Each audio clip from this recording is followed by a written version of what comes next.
objet nombre, SCP-109. Gourde infinie. Classe, Euclide voire Addendum 109-A1. Procédure de confinement spéciale, SCP-109 se trouve actuellement dans l'unité de stockage non critique numéro 7 et ne nécessite pas de surveillance active. Il ne doit pas être retiré de l'unité, sauf pour être transporté vers un centre de recherche, et ce, uniquement par du personnel ayant un niveau 3 ou plus de sécurité. Lors du déplacement de SCP-109, le personnel doit s'assurer qu'il est bien fermé et qu'il est placé sur le socle moulé en position verticale. Description: SCP-109 est une référence en matière gourde de l'armée des États-Unis CIRA 1899 faite d'un alliage d'étain équipé d'une housse en coton lourd et d'un bracelet en cuir noir. Une fois ouvert, l'objet est presque rempli d'eau. Une quantité apparemment illimitée d'eau peut être retirée du récipient sans changer le niveau de l'eau ou la masse de l'objet, qui demeure à une constante de 3,16 kg. La sonde à l'intérieur du récipient rapporte un volume estimé de 2,8 L, ce qui est compatible avec la forme extérieure de l'objet. L'eau à l'intérieur de SCP-109 a une légère teinte bleu-grise, avec des concentrations de 20 ppm d'étain et de 170 ppm d'autres électrolytes. Le reste de l'eau a une température constante de 19 degrés C, mais peut être chauffée ou refroidie lors de son déplacement dans un autre récipient. Addendum 109-A1, lors de la livraison de l'élément pour le site 19, l'objet a reçu la dénomination sûre. Comme les tests ont été réalisés sur ce point, l'incertitude entourant les résultats des tests invita le général à mettre à jour la classe de l'objet à Euclide. Addendum 109-A2, récemment, une demande a été déposée et accordée par le DR. Afin d'utiliser l'eau pour faire grandir son gombo situé dans son bureau.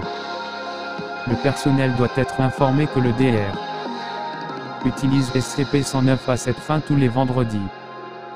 Addendum 109-A3, cela a attiré mon attention, il est à noter que, souvent, le personnel de classe D ose vider la bouteille. Les gardes doivent se rappeler qu'il faut décourager une telle activité et les informer que SCP-109 est sans fond. La psalmodique Chug est considérée comme non professionnelle. DR plein. Information additionnelle: en raison de la gamme de tests effectués sur SCP-109, cette section présente les résultats des tests dans l'ordre chronologique. Les dates ont été retenues pour des raisons de confidentialité.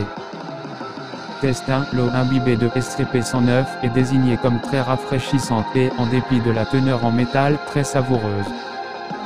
Les échantillons d'urine provenant des sujets sont normaux. Test 2, test faisant suite au test 1, les sujets se déshydratent pendant une journée complète avant de s'imbiber de l'eau de SCP-109, le test reste inachevé tant que les sujets sont incapables de fournir des échantillons d'urine. Test 3, un sujet est baigné dans l'eau de SCP-109, le sujet rapporte une énergie accrue et améliorée après le bain. Test 4, les bactéries Streptococcus cultivées dans l'eau de SCP-109 se multiplient rapidement. L'eau de SCP-109 administrée à un sujet souffrant d'une infection streptococcique tue toutes les bactéries et produit une guérison complète dans les 24 heures.